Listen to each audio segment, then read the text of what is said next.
Yeah, no Diddy. Cops are blind on the floor, I'm litty. Brother not sticky, man, no pity. I smoke more than a goddamn chimney. Feeling like Timmy, no Bobby Whitney. Shining teeth on me like Icky, Vicky. Yeah, no pity, staying with a blicky. They run up, I'ma spray no. Marvelous Minds, you're his son. Marvelous Minds, yes. The fucking chomo.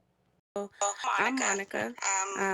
Who's everyone has been seeing floating around the internet.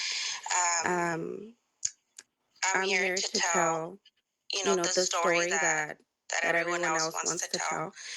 Um, so the truth about all this is that yes, how me and Daniel met was my sister went to get a tattoo. She invited me over.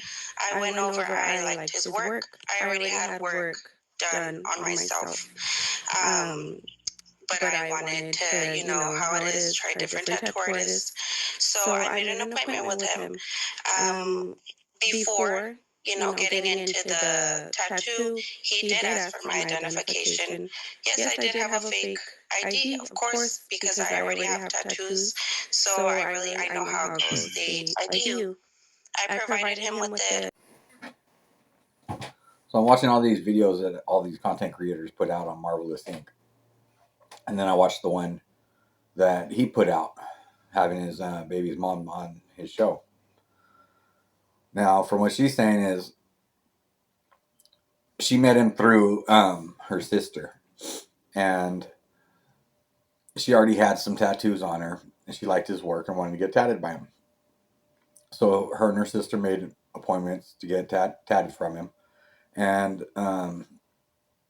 when she went in, she showed him a fake ID saying that she was 20 years old, even though she was 16 at the time. Or 17, she says 17. So in a situation like this, if you're showing ID, this person saying that they're 20, is that your fault? Because all you can really do is check ID, right? Or it's not like she was from his circle of people. So how would he really verify her age if he's looking at an ID and the ID looks legit? Now, the only thing that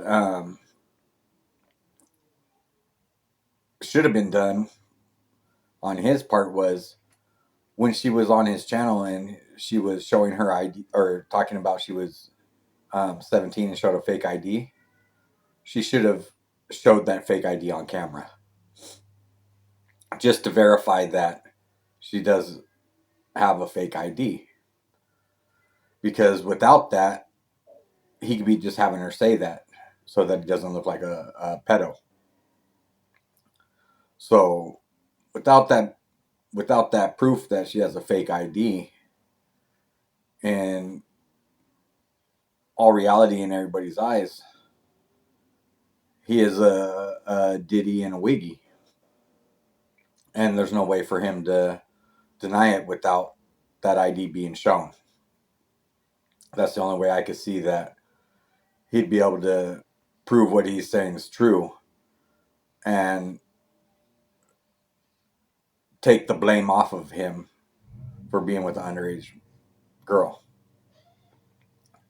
Now, even with that, as long as that ID looks legit, you can't really say he knew she was 17 years old, because she said in her ID that she was 20, but nobody's yet to show that ID. So that would be my suggestion as a content creator. If you're trying to prove your innocence on something, you need to show proof to what you're saying. And that's why in a lot of my videos, I always do overlays and stuff like that, showing proof to what I'm speaking on. And that's why I take longer on putting out videos on certain content, because I want to see all the content that everybody's put out and then be able to gather my facts before deciding if I'm going to make the video or not. Which in this case, I watched everybody's videos. I watched his video and I listened to what she said. I even watched one where his sons were calling him a chomo, which is in the beginning of this video. but nobody showed this fake ID that she had, which shouldn't be hard to do because I'm sure she still has it if she really does have it. So with that being said, my input on it is without that fake ID, that's another no wiggy. He found out along with his baby mom that I was underage. I was not 16. I was 17 years